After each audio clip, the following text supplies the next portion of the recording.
नमस्कार, मैं प्रियंका स्वागत करती हूँ आप सभी का यूएई खबर में। चलिए शुरू करते हैं आज की ताजा बुलेटिन, लेकिन उससे पहले हमारे चैनल को सब्सक्राइब कर लीजिए ताकि दिन भर की सारी अपडेट एक साथ एक वीडियो में सबसे पहले मिल जाए। चलिए नजर डालते हैं आज के हेडलाइंस पर। यूएई ने न्यू ईयर 2026 की छुट्टी का किया ऐलान। अबू धाबी में ट्रैफिक अलर्ट, अल खलीज अल अरबी स्ट्रीट पर भारी वाहनों की एंट्री बंद। शराब के नशे में ड्राइविंग महंगी पड़ी। अबू धाबी कोर्ट ने ड्राइवर को 30,000 दिरहम मुआवजे का दिया आदेश। सोशल मीडिया स्टंट पर दुबई पुलिस का एक्शन, सड़क पर आग लगाने वाला युवक गिरफ्तार। अबू धाबी में हेल्थ केयर की बड़ी छलांग, यूएई की सबसे बड़ी एआई पावर्ड डायग्नोस्टिक लैब शुरू।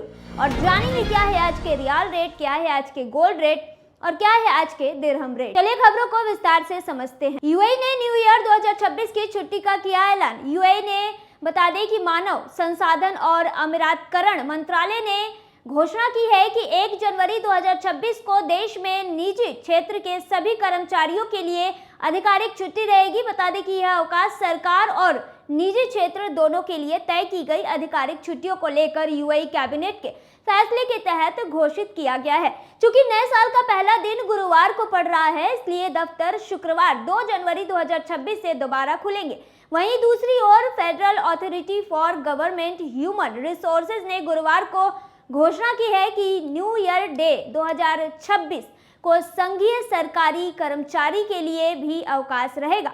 अधिकारियों के मुताबिक यह छुट्टी गुरुवार यानी कि 1 जनवरी 2026 को होगी, जबकि शुक्रवार 2 जनवरी 2026 को संघीय सरकारी कर्मचारियों के लिए वर्क फ्रॉम होम यानी कि रिमोट वर्क का दिन रहेगा। हालांकि जिन पदों पर कर्मचारियों की भौतिक मौजूदगी जरूरी है, उन्हें इस व्यवस्था से छूट नहीं दी जाएगी। और अबू धाबी में ट्रैफिक अलर्ट, अल खलीज अल अरबी स्ट्रीट पर भारी वाहनों की एंट्री बंद। अबू धाबी में ट्रैफिक व्यवस्था और सुरक्षा को बेहतर बनाने के लिए इस वीकेंड एक अस्थायी ट्रैफिक प्रतिबंध लगाया गया है। बता दें कि इंटीग्रेटेड ट्रांसपोर्ट सेंटर की अबू धाबी मोबिलिटी शाखा के मुताबिक अल खलीज अल अरबी स्ट्रीट पर भारी वाहनों और लेबर ट्रांसपोर्ट बसों की आवाजाही शनिवार यानी कि 13 दिसंबर 2025 को सुबह 3 बजे से सुबह 10 बजे तक प्रतिबंधित रहेगी। यह कदम राजधानी की प्रमुख सड़कों में से एक पर ट्रैफिक फ्लो को सुचारू रखने और यात्रियों की सुरक्षा बढ़ाने के उद्देश्य से उठाया गया है। इस तय अवधि के दौरान बता दें कि भारी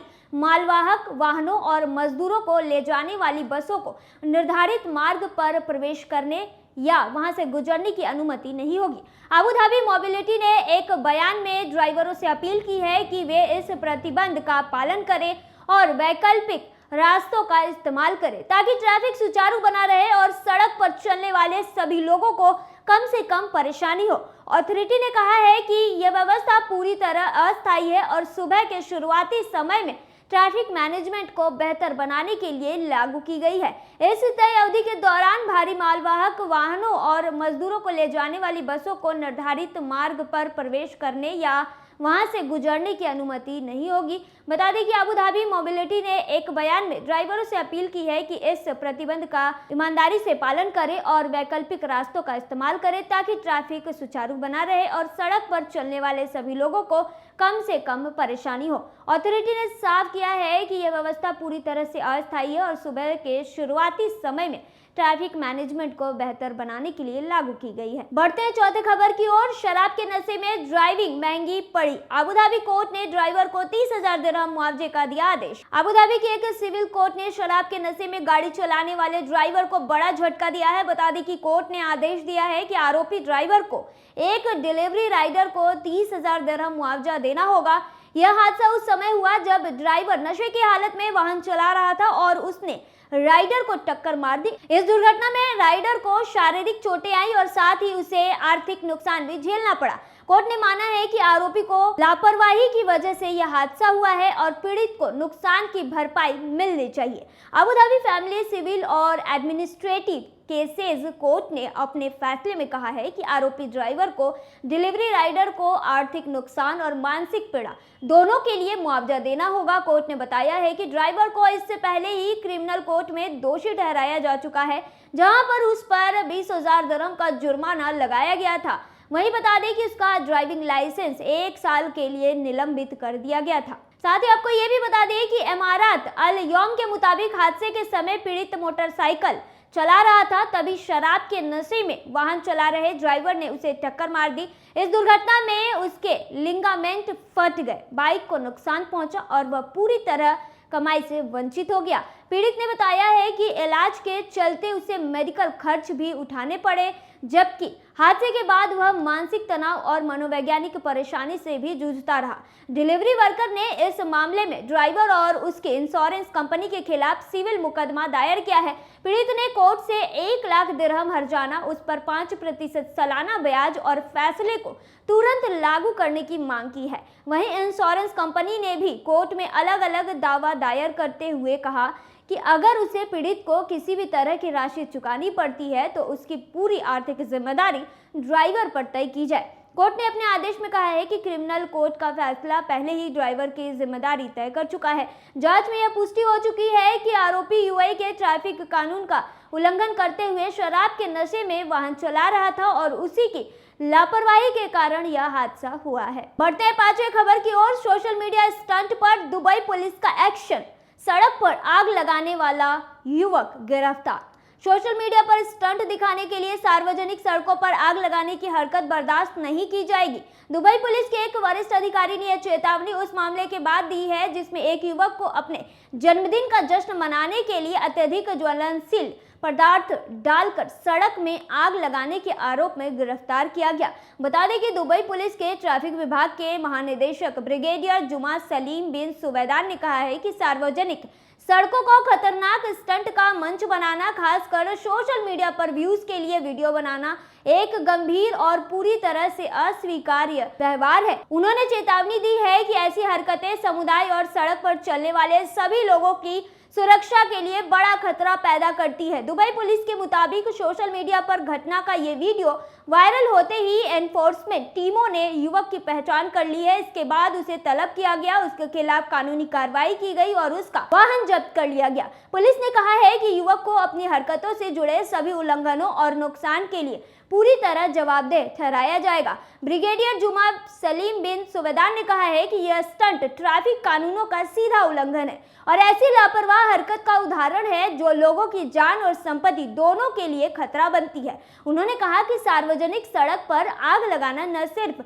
खुद व्यक्ति और आसपास मौजूद लोगों को आग की चपेट में आने की जोखिम में डालता है, बल्कि इससे ट्रैफिक बाधित भी होता है। सड़क पर चलने वाले लोग भ्रमित होते हैं और इंफ्रास्ट्रक्चर व आसपास के पर्यावरण को भी नुकसान पहुंचता है। उन्होंने जोर देकर कहा कि दुबई पुलिस उन सभी लोगों के खिलाफ सख्त कार्रवाई करेगी जो सार्वजनिक सड़कों का इस्तेमाल झूठी शोहरत या डिजिटल लोकप्रियता पाने के लिए स्टंट करने में करते हैं। बढ़ते 6ठे खबर की ओर। अबू धाबी में हेल्थ केयर की बड़ी छलांग, यूएई की सबसे बड़ी एआई पावर्ड डायग्नोस्टिक लैब शुरू। यूएई की सबसे बड़ी और सबसे advance AI powered stand alone diagnostic lab अब अबू धाबी में शुरू हो गई है। बता दें कि यह देश के केंद्रीकृत हेल्थ केयर इंफ्रास्ट्रक्चर को बड़े स्तर पर मजबूत करने की दिशा में एक अहम कदम माना जा रहा है। करीब 70,000 वर्ग फुट में फैली यह 7 मंजिला अत्याधुनिक लैब हर साल 3 करोड़ से ज्यादा सैंपल प्रोसेस करने की क्षमता रखती है। यह real time AI quality check की सुविधा है और यह देश भर में फैली 140 अंतर्राष्ट्रीय मान्यता प्राप्त लैब के नेटवर्क को सपोर्ट करेगी। बता दें कि इस अत्याधुनिक लैब को प्योर लैब ने विकसित किया है, जो प्योर हेल्थ की सहायक कंपनी है। प्योर हेल्थ मिडिल ईस्ट का सबसे बड़ा हेल्थ केयर ग्रुप माना जाता है। वहीं आपको बता दें कि उम्मीद यह भी है कि यह लैब डायग्नोस्टिक की गति को तेज करेगा, जांच की सटीकता बढ़ाएगा और यूएई के प्रिसीजन मेडिसिन इकोसिस्टम को और मजबूत बनाएगा। इस सुविधा का उद्घाटन department of health Abu Dhabi के चेयरमैन मंसूर इब्राहिम अल मंसूरी ने किया। इस मौके पर डीओएच की अंडर सेक्रेटरी डॉक्टर नूरा घैथी, प्योर हेल्थ की ग्रुप सीईओ शाइस्ता आसिफ समेत कई अन्य गणमान्य अतिथि मौजूद रहे। और जानेंगे क्या है आज के रियाल रेट। आज एक सऊदी रियाल में 24.09 रुपया है, जो पिछले दिन 24.07 रुपया था। वहीं एक सऊदी रियाल में 38.41 नेपाली रुपये है, जो पिछले दिन 38.10 नेपाली रुपये था। वहीं एक सऊदी रियाल में 32.50 बांग्लादेशी टका है, जो पिछले दिन 32.37 बांग्लादेशी टका था। वहीं एक सऊदी रियाल में 74.67 पाकिस्तानी करेंसी है, जो पिछले दिन 74.71 पाकिस्तानी करेंसी था। वहीं एक सऊदी रियाल में 24.01 भूटानी करेंसी है, जो पिछले दिन 23.81 भूटानी करेंसी था। और जानेंगे क्या है आज के गोल्ड रेट। दुबई में आज 18 कैरेट सोने का दाम 392.50 दिरहम है, जो कि पिछले दिन 385.25 दिरहम था। यानी कि आज की गोल्ड रेट 18 कैरेट की भारतीय मुद्रा में 9,664 रुपए के हैं। वहीं 22 कैरेट गोल्ड का दाम 477.50 दिरहम प्रति ग्राम है, जो भारतीय मुद्रा में 11,757 रुपए के होते हैं, जो कि पिछले दिन 468.75 दिरहम प्रति ग्राम था। वहीं दुबई में 24 कैरेट सोने का दाम 515.75 दिरहम है, जो कि पिछले दिन 506.25 दिरहम था। वहीं आज के 24 कैरेट सोने का दाम भारतीय मुद्रा में बात करें तो 12,698 रुपए के हैं। और जानेंगे क्या है आज के दिरहम रेट। आज एक ही वही दिरहम में 24.58 रुपए है, जो पिछले दिन 24.47 था। वहीं एक ही वही दिरहम में 39.25 नेपाली रुपये है, जो पिछले दिन 38.93 नेपाली रुपये था। वहीं एक ही वही दिरहम में 33.21 बांग्लादेशी टका है, जो पिछले दिन 33.07 बांग्लादेशी टका था। वहीं एक वही दिरहम में 76.29 पाकिस्तानी करेंसी है, जो कि पिछले दिन 76.33 पाकिस्तानी करेंसी था। वहीं एक वही दिरहम में 24.53 भूटानी करेंसी है, जो कि पिछले दिन 24.33 भूटानी करेंसी था। तो ये थी आज की ताज़ा बुलेटिन। ऐसे ही ताज़ा अपडेट के लिए बने रहिए यूएई खबर पर। धन्यवाद।